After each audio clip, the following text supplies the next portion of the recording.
रेवदंडा येथील कोर्लाई गडावर 1500 साली पोर्तुगीजांनी बनवलेली ही रेन हार्वेस्टिंग सिस्टम आहे।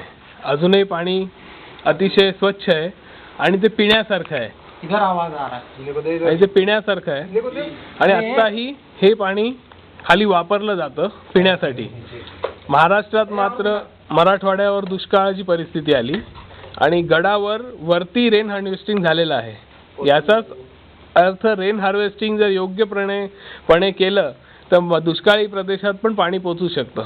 असो, आता सरकारला जेव्हा बुद्धी येईल तेव्हा येईल। सध्या तरी आपण पोर्तुगीजांनी बनवलेली ही रेन हार्वेस्टिंग सिस्टम बघूया। पाणी वर येतंय, पाणी काढलेलं आहे, छानसं पाणी जे पिण्यासारखं आहे आणि यातून पाईपलाईन खाली पिण्यासाठी नेलेली आहे। पावसाळ्यात येथे पाणी साचतं 20 फूट खोल आणि 30 फूट रुंद अशी इथे एक मोठा टाका आहे जिथे पाणी पिण्यासाठी, तोंड धुण्यासाठी वापरलं जातं।